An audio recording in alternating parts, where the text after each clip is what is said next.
future doesn't have to be like that. If you step on in to the secret kindergarten, showing you that your young children hold the key to understanding the universe, understanding the self, and therefore they hold the key to human freedom. Your child is the gatekeeper. Only you can open the gate, and the secret kindergarten is going to show you how. Hello. Welcome back to the Secret Kindergarten. This is the grown-ups edition of the Secret Kindergarten. If you do have children in your life, you can download 100 plus episodes of the Secret Kindergarten for Young Children radio show on all the podcast platforms. In today's episode of the grown-ups edition, we are talking about death. We are talking about death, in particular, death play. And the point of this is to support and bring back fairy tales. And I think the cringe, at a minimum, around the concept of death is why fairy tales have been shadow banned in 3D reality. Because there's a lot of quote-unquote violence in them that people shy away from. They're not sure if they're supposed to show them to children, and I think they are absolutely important. So we're going to talk about the topic of death in the context of kids, and try and support fairy tales by making the subject of death a little bit more okay. Just a reminder that you can find the links to anything I read or refer to during the show in the description of this episode once it's published on my website. And you can check out previous shows in the revolution.radio archives, as well as the previous shows of all the other amazing hosts here. And you can download my content for grown-ups, or, as I said, the content for kids on all the podcast platforms. thesecretkindergarten.substack.com, YouTube, Rumble, BitChute, Odyssey.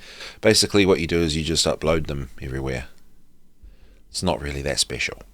If you want to support me, I provide services that you can find on my website, and these services came about from dedicating my time to the kids out there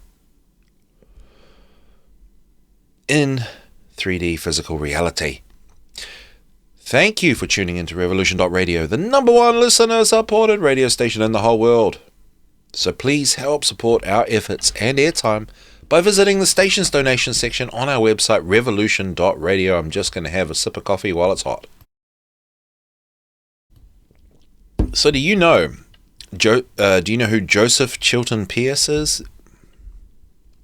I know a lot of you clever listeners out there do. I only discovered him a year or so ago, as I was doing further research on pedagogy, early childhood development.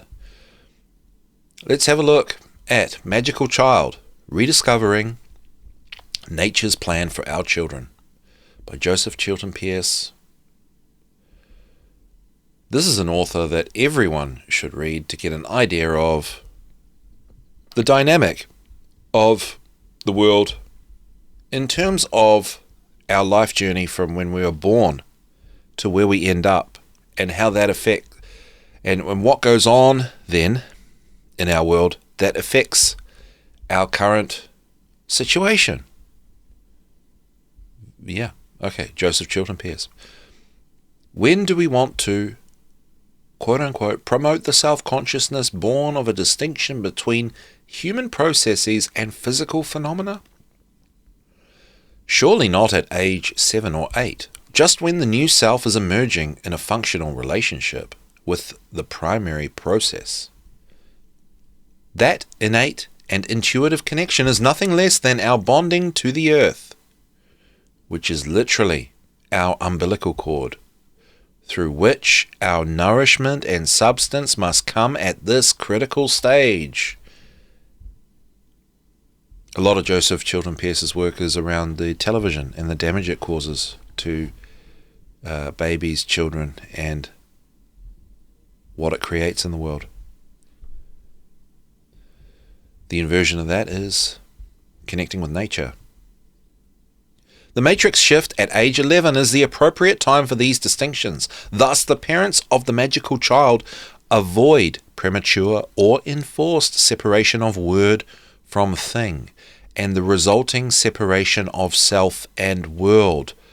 To dumb that down for me is to say that, let kids be kids. Don't try and force them to get smarter, because letting kids be kids and letting them connect with nature is what is making them smart.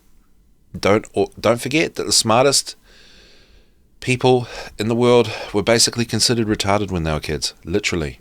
Check it out. They delay literacy until age 11. How heavy is that, guys? Okay, I don't have kids, just a reminder, so I'm not telling you all what to do, or you parents out there what to do. But I think it's good to know that a lot of this stuff, you're brave enough to have kids. It's just a shame you need even more courage to get it right. You need, and that's why I'm here. I'm here to try and help and support. That's all I'm doing here. Delaying literacy until age 11. Think of how dumb your kid will be treated. Just remember, they turn out really smart. Okay. The child system maintains its one-for-one correspondence between thing and name in order that he or she might learn to operate on that information when necessary and change it as needed for physical well-being. Around age 9, with 2 rich years of operational thinking and some 4 to 5 years of continual enhancement of primary perceptions bonding him or her with the Earth Matrix, the magical child moves towards autonomy. There you go. Then when they grow up, they don't have to pay $10,000 for the autonomy course.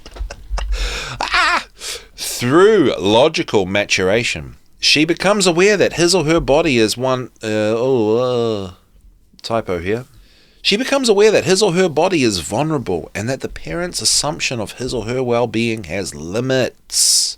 This is self-defense here. This is embedding and nurturing naturally the principle of self-defense, which is where it all begins to, in my opinion, create freedom and why I do the show. She or he longs to assume responsibility for his or her survival. Amazing. Who needs government? When every child ends up being nurtured in a way that they get to take responsibility for themselves, and they know that that's what they're supposed to do. Sip of coffee time. With a background of survival learning and practice, and with bondings with the earth, he or she has confidence in his or her own ability to respond to life. His or her response is the excitement of adventure, just as a person with a new game or skill desires to test that skill under fire. So the magical child desires confrontations with his, her own survival.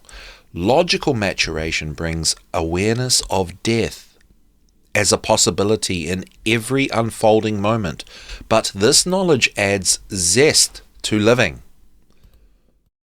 The stress of the unknown, unpredictable, is an exciting challenge rather than a source of anxiety and dread. Awareness of death acts as the catalyst on all the child's knowledge, fills in the details of his or her roughed-in survival ability, and brings alertness to his or her acts. Death gives meaning, purpose, and design to his or her survival skills. Child play becomes the deep play of late pre-adolescence and adolescence, play in which the young person is aware of how high the stakes are, and so desires to increase his or her skills and up the ante. Muscular mindedness, then, is the ability to accept a knowledge of death without anxiety, and so be strengthened rather than weakened by it. So that's my point here, that the concept of death is, it needs to be there in the early years. I'm not saying people should force it in there. What I'm saying is that it ends up there It's in the fairy tales, and it's in the play of children, and it should just be left there and left okay. Surely the child will know fear, and he or she will have been educated to have a healthy respect for that fear. He or she will learn to heed and use fear as ongoing learning, because fear is the body's signal for alertness. Fear has an object and gives a point for concentration, a focus for applying survival skills. Anxiety has no concrete object and so cannot organize the system into focus. Anxiety divides the intent against itself and weakens the survival ability. The anxiety-ridden system reacts to the unfolding event, trying to use the ability to interact as a buffer between self and some potential harm. Anxiety does not evaluate the situation as the chance to exercise the ability to interact. It screens the actual information from the event through a preset criteria based on reaction. Now again, it's like Rich, like listen to Joseph Chilton Pierce, if you don't want to listen to me. That's I'm just repping that guy. He has children, right? I think there's a fear of harm coming to children. I obviously got a lot of criticism for allowing risky activities for kids, allowing them to happen, or encouraging them. But it's easier said than done, is what I'm saying. Parents have a lot of anxiety of harm coming to their kids, and I'm going to tell you the story of the missing children by the river down the road from my house. And yeah, this is a critique, because I was a child too, and that's part of what motivates me. You don't want your kids turning out like me, all right? Especially your boys. You want them getting into fights. You want them doing rough and tumble play. You want them climbing trees and getting bee stings and breaking their arms. You want that. Easier said than done. But we've gone way too far the other way, is what I'm seeing. So the missing children down by the river. Oh, I'm running late. Okay.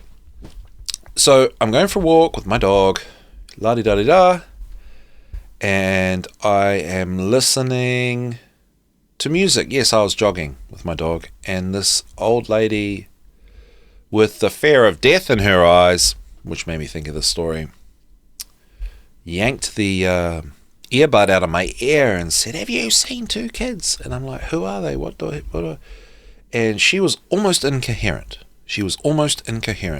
All I could gather from that was two kids. She didn't even want to tell me their ages. She didn't want to tell me nothing. But she was like, "Oh, well, great, because you haven't seen them, so I don't have to go and look that way." And I was like, excuse me, I was not looking for children on this. It was probably, I don't know, 10 minutes of jogging, half a mile. I don't know, I'm a really slow jogger, I don't know, but it was a stretch of the track, right? And she said to me, "Oh, I don't have to look there now because you've been that way." And I said, "Excuse me, I was not looking for kids." Like, I was literally like, "Don't you know anything about kids? They could be anywhere. They could be hiding. They could be playing hide and seek, and I didn't see them. I'm not looking for them." She was beside herself. Like, the case of the missing children. I was like, "Look, I'll help you find them.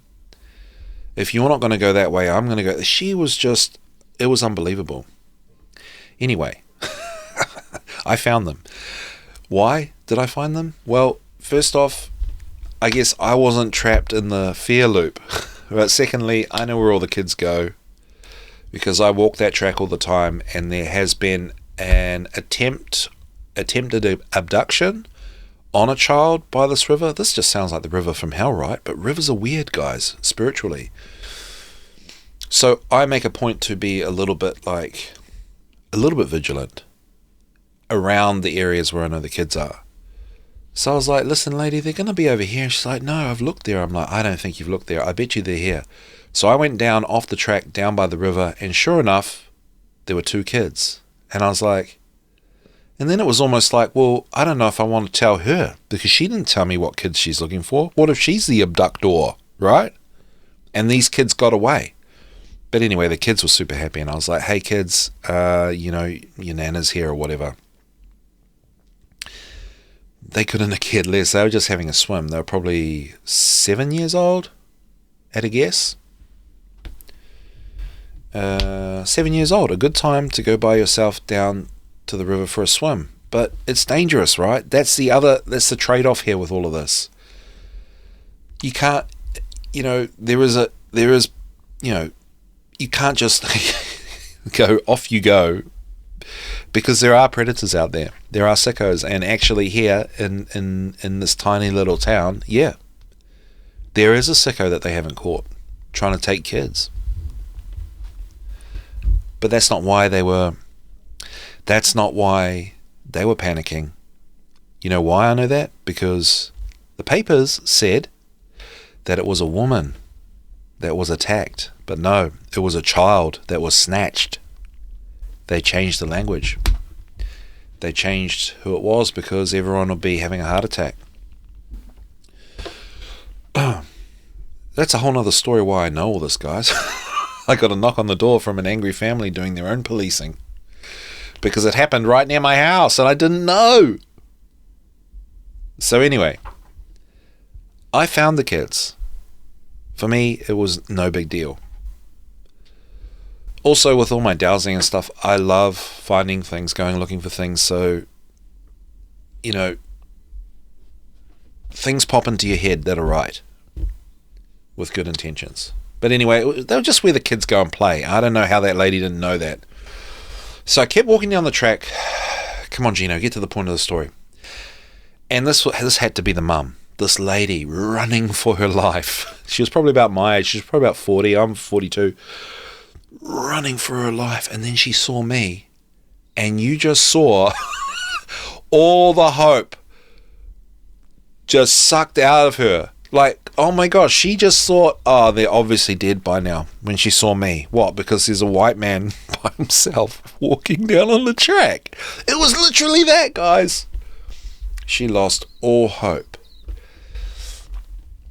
And, you know, the point of my story is, and I am critiquing because she kind of judged me as some rapist murderer just because I was some middle-aged, stale male pal guy walking down the track. I said, you're looking for your kids, aren't you? And she was like, yeah. I was like, yeah, they're over there, they're fine. And she just sprinted. She kept sprinting. Okay, so the kids were fine. Here's my point. They obviously don't let their kids go to the river by themselves. For a start, right? Do you think they're going to read a fairy tale that has someone getting killed in it? No, these people are terrified of death. I get it. Easier said than done, man. Part of why I don't even have kids. Deep down, I probably have that same fear. I'd possibly be the worst helicopter parent. But that's the point. So, easier said than done. It takes extreme courage to allow kids to be kids. And my opinion is that some of these kids that, some of these people that do really well entrepreneurially and stuff, are, for a start, narcissistic, but that they were neglected in a way that they were allowed to connect with nature and follow their own path and work with some resources that, you know, some very simple and basic things that were suitable to them in terms of how they like to learn, and sort of nature helped them, you know, thrive through the neglect. So there's a balance too. Right? You've got to spend time with your kids. You've also got to let them go and be kids. And, you know, it can be both. It's hard to find the time though, right? Easier said than done, as I say. Okay. We're going to look at healgrief.org. This is the theme. Why do kids show themes of death, dying, and grief in their play, known as death play, which is what they do. And some people don't like it and they try to ban it. okay? But the kids just make it up when they're free to play. This is a great question, and one that is asked quite a bit. Some people may worry when they see their child's play, including scenes from hospitals, crashes, funerals, and other types of death scenes. This death play may have adults worry that the child has a fascination with death, does not understand it, or is traumatized by it. Many forms of play around the themes of death, dying, and grief are quite normal. It is best known as death play. Neuropsychology explains that our brains look to process situations, new knowledge, and unknown territory in ways that feel most comfortable in our brains. For many children, they learn to process new information through play. While play can look simple and sometimes silly, it is usually more complex than meets the eye. It is said that play is a child's work, and it truly is. It is what helps them to understand the world around them and even replay some situations where they may feel confused. Okay. Let them death play. Sometimes our discomfort around dying, death, and grief can lead us to ending their play. Yes, not good. Don't do that. We may not want to hear or see triggering words or scenes. We encourage you to do what you can to distance yourself from them while still allowing them to do their work through play. Death-themed play should not be seen as abnormal, but should you feel uncomfortable or feel there is, reach out to a local mental health professional. Whoa. See, the thing is, it comes back to easier said than done, about spending more time with the kids so you're bonded with them, not the state or mental health professionals. That's it. Okay, so death play, important, and the concept of death is okay, right? And this is all the point of trying to bring fairy tales back and bolster the reasons why. Okay, the book edited by Matt Coward Gibbs. Oh my gosh. This guy's name is Matt Coward Gibbs. If you've been following the show, pretty much every show there is it's not a serendipity, I don't know what it is, but there's always someone with a name that reflects the topic. This guy made his name up. Oh, he can't have. Matt Coward Gibbs on death, culture, and leisure, playing dead. Dealing with death has remained problematic in the UK and Western societies more general. Okay, Western societies, we've talked about what Western society comes from, and that's that Indo-European land race. And that's where fairy tales come from, and the fairy tales all have death in them. Okay, so that is a little finding here today. We have a problem with death, and fairy tales are food for the soul, and they're off the table, so to speak, and they all have death in them. They pretty much all do. Come on, guys. Okay. We're coming up to the ads in a sec. Addressing the subject of death with children is still often regarded as a contentious task.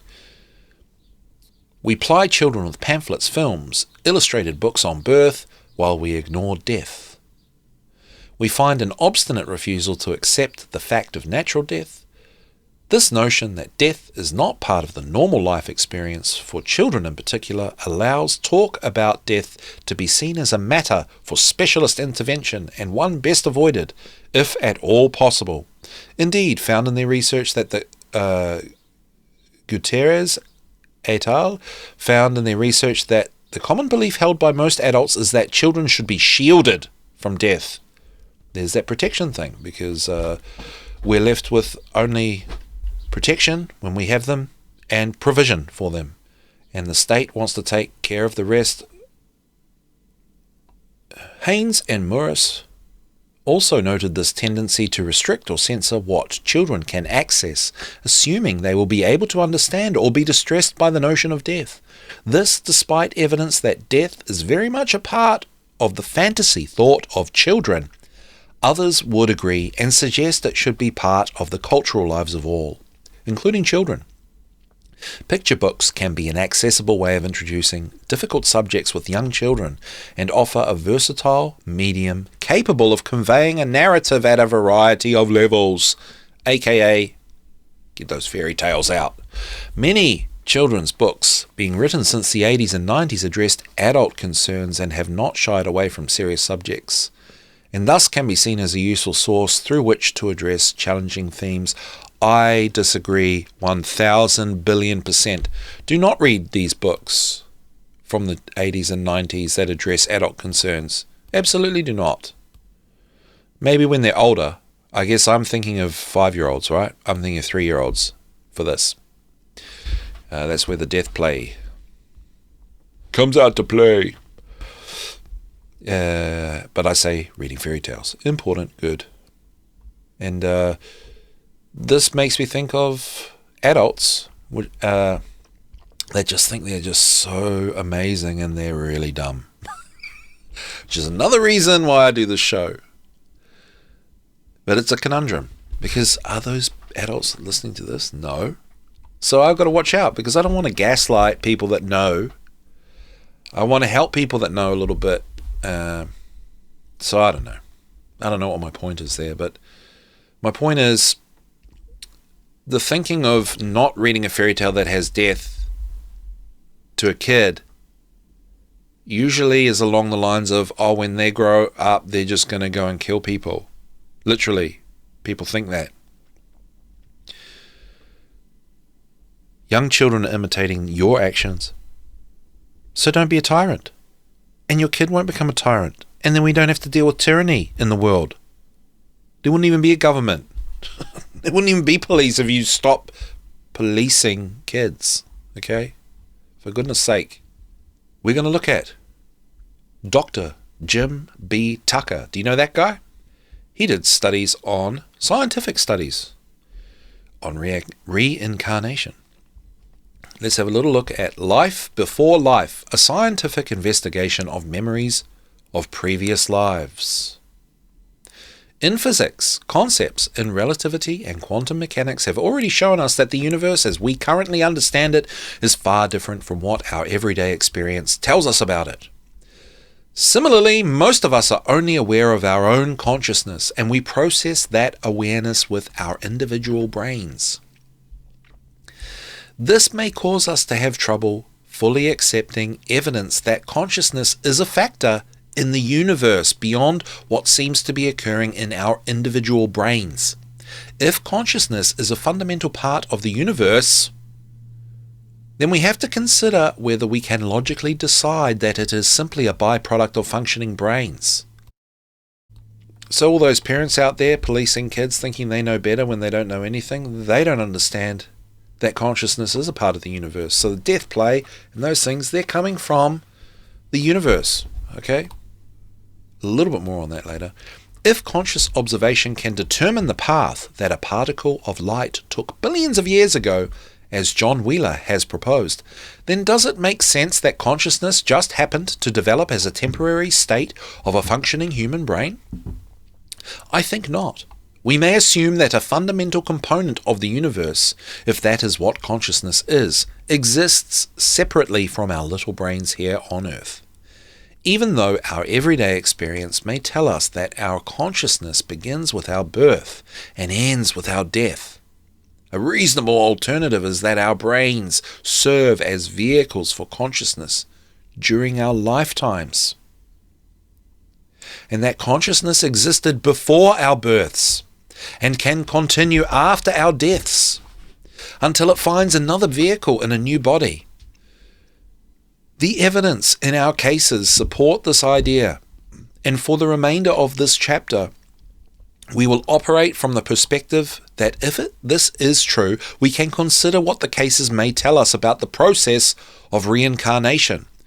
We will have to speculate a fair amount as we do so, and we should remember that the world of consciousness may operate very differently from the physical universe.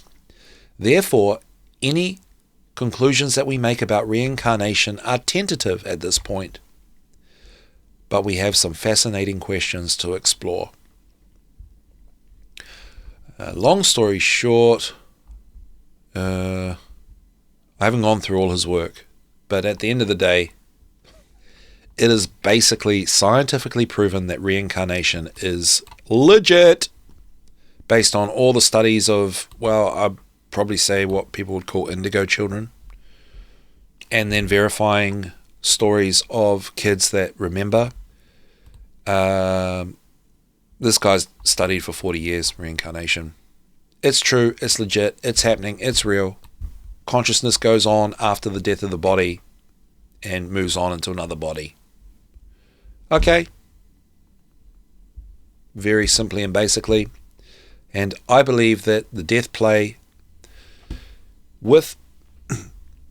because adults are supposed to bond with kids in the early years, and kids need a bond.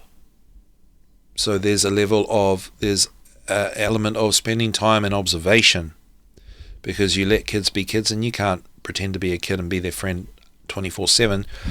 You have to be a bit of an authority. You also have to be a guide. You have to be doing your own thing and have one eye on them and all that sort of thing.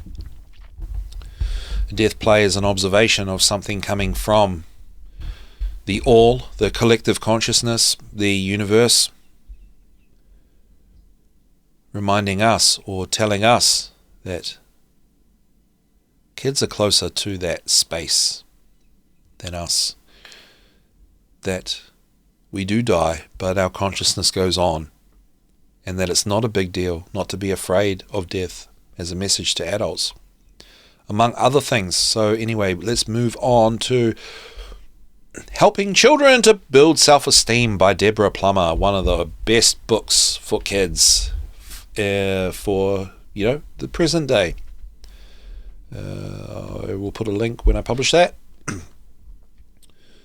For the section of building self-esteem, kids need to know who they are. So in this section, who am I? The aim of that section in Deborah Plummer's book is to explore the concept of me and not me, to understand how people are different and alike, to introduce the idea that change is possible, and to encourage children to celebrate who they are. And for the activities, one of the activities that I'm recommending and that is suggested in this chapter is the magic mirror, which I have talked about before, I believe. So you need a hand mirror or hand mirrors, and adults definitely want to get into this too. Use photos or look in hand mirrors. Look in hand mirrors, guys. And draw self-portraits.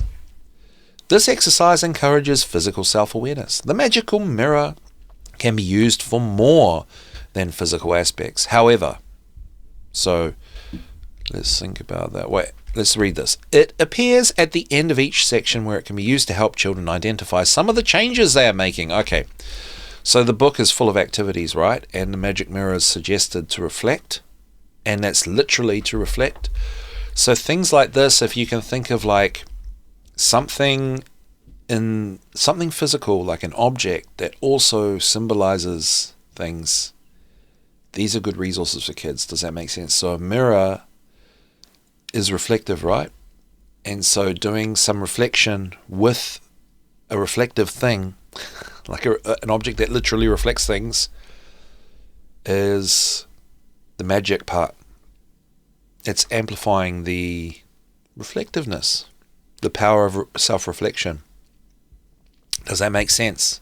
And things like that are even more magnetic if we're doing this sort of thing with the kids. Okay, so this can be used to think about what the child has learnt, and then you can say, what have you learnt today? And then the child can look in the mirror and explain what they see in the context of what they have learnt. And for grown-ups to do that, this is a form of shadow work, as taught by Mark Passio of whatonearthishappening.com. Looking in the mirror and acknowledging your faults, and probably also acknowledging things that are good about you, and recognizing stuff that needs to change and acknowledging that. Easier said than done. The kids are going to help you with this. And magic mirror encourages this kind of self-reflection, which is important for self-responsibility and freedom. Well, self-responsibility, aka if everyone's doing that, then we'll have freedom. So, important tool for kids, resource for kids, a hand mirror. Okay. Nicholas Paul Petros, 1998 book, I Will Speak for the Children. How are we for time? Let's have a quick look. Because the irony is, I waste more time checking what I have time for. And then I end up with even less time. Okay, I will speak to the children. I got to read this. Okay, I Will Speak for the Children. Nicholas Paul Petros, 1998 book. If you wish to know whether any system of education works properly, look at the personalities and temperaments it creates, along with its information recall status. Only the behavioral results reflect the true reality of one's evolvement. Human beings can intellectually rationalize any atrocity. Politicians are well known for such self-indulgent rationalizing. Education is in turn influenced by every institution. We cannot expect any system of education to create distinctive, honest, intelligent, and emotionally secure individuals where there is no emphasis and demand for these traits in the society. Where you find a government that squanders its assets in foreign and domestic political arenas, including its social security and Medicare premiums, it is to its financial benefit to have its people die when they reach the end of their productivity, so that it will not have to support them. Their actions are reflective of such deceptions, yet their speeches inform us of the opposite.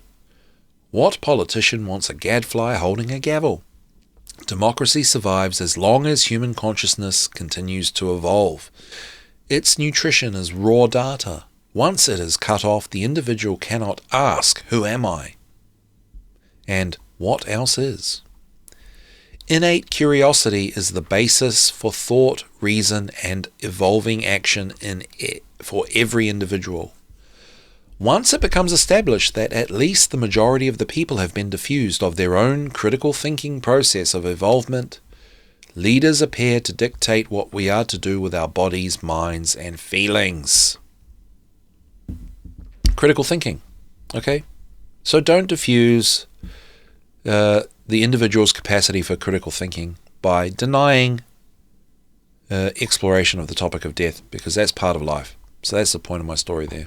Or that's the point of me reading what I just read. Okay? So, back to Joseph Chilton Pearce pairing up with Michael Mendiza, Magical Parent, Magical Child. Parenting principles in this book, The Art of Joyful Parenting. Renewing, also known as Reincarnate Now. Okay, how are we for time? Cool, I can read this. This moment has never been before. Do we meet it with the same old pattern, or with the wonder, excitement, and growth we felt as a child? Each of our principles, being attentive to being, safe enough to play, and inviting the unexpected, taking our cues from the child. Child-led learning is how it works. The art of listening and observing. Okay? Responding deeply and completely. Authentic feelings and needs. And imagining. Create a crack in our habits of body and mind. With that crack, we become, if only for a moment, less mechanical. That's why it's good to spend time with the kids. As if stepping into some new unknown territory, we recognize that energy is there. We are attentive, alert, curious. All our attention and vast intelligence is gathered, ready to meet, learn, and be transformed by the moment, deeply and completely. And what strange creature do we find? A changing reflection of ourselves and of the entire species. The child or children we love, the future of humanity. Which brings us to the tarot and the death card, which generally speaking signifies transformation or change. Is that why death play is such a contentious thing? It's a big thing. When children are left to free play and using their imagination, death play is right up there, guys. Is that a call from the universe to adults willing to observe, to recognize the need for transformation and change in the world? I say yes, because I found my observations of children as a teacher, going in with the right intentions and trying my best to do the right thing, they became like tarot, sending me archetypal images and messages. Okay. Arthur Waite, 1910. The pictorial key to the tarot. On the card, death. The veil or mask of life is perpetuated in change, transformation and passage from lower to higher. And this is more fitly represented in the rectified tarot by one of the apocalyptic visions than by the crude notion of the reaping skeleton. Behind it lies the whole world of ascent in the spirit. The mysterious horseman moves slowly, bearing a black banner emblazoned with the mystic rose, which signifies life. Between two pillars on the verge of the horizon, there shines the sun of immortality. The horseman carries no visible weapon, but king and child and maiden fall before him, while a prelate with clasped hands waits his end. There should be no need to point out the suggestion of death which I have made in connection with the previous card is, of course, to be understood mystically, but this is not the case in the present instance. The natural transit of man to the next stage of his being either is or may be one form of his progress, but the exotic and almost unknown entrance, while still in this life, into the state of mystical death is a change in the form of consciousness, and the passage into a state which ordinary death is neither the path nor gate. The existing explanations of this 13th card are, on the whole, better than usual. Rebirth, creation, destination, renewal, and the rest. That is what we can gather from death play from the kids. There is a requirement for renewal and rebirth. And that rebirth is a thing. And if we know that our consciousness goes on, maybe that empowers us to be more courageous in doing the right thing in our lives. The death card, according to Mark Passio, I'll put the link to the episode that this came from on his show, What on Earth is Happening. Mark Passio says, I am paraphrasing, that the tarot can show us the progress of our civilization. And when Mark Passio talks about the tarot, he does what Steiner says is a requirement of a true spiritual scientist, which Mark Passio certainly is, that they apply the symbology and the meanings of archetypes and symbols to the condition of the present day. And that's exactly what Mark Passio does. So he studied a lot more about Steiner than I probably originally thought. The death card represents the true God of the death cult, of the world controllers, of what we consider to be the satanic cult that is,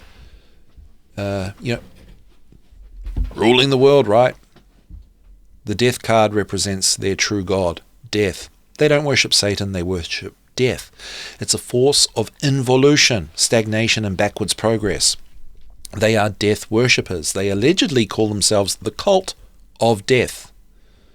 This card, this archetype, the death card, has a strong hold on the direction we are headed on planet Earth. We are going backwards. Involution, not evolution. Entropy, not syntropy. And I believe that the death play has something to do with that. The frequency and the frequency of the death play to be observed by adults, I think, may be higher and more frequent because I think that the kids bring forth in play messages for adults to recognize that are pertinent to our time and our condition. on planet Earth, because they are connected with the universal forces. All right, let's finish with a quote from Maria Montessori. The power of the psyche is something parallel to what has been discovered in the embryo. By action upon the embryo, you can either make a monster or a more perfect being. Indeed, experiments have been made by transferring the sanglion, and arms have been made to develop on the back. But in an adult, one could not do it. It is the same here for the psyche. You cannot create man, but you can make him more perfect by acting on the psychic embryo. This gives great power to the adults and to education because it confers control over psychic growth and psychic development. This power is immense if we compare it to the power society has had when it acted merely upon the adult. The child gives us a new hope and a new vision, perhaps a great many modifications which would bring more understanding, greater welfare, greater spirituality can be brought about in the future humanity. So when we let our kids play, we can observe and learn from what they bring to us, with the idea that there are these archetypes and symbols to gather meaning from, to understand essentially what's going on in the universe, natural law, that kind of thing. And thank you so much for tuning in. Love you guys, and we'll see you at the next one.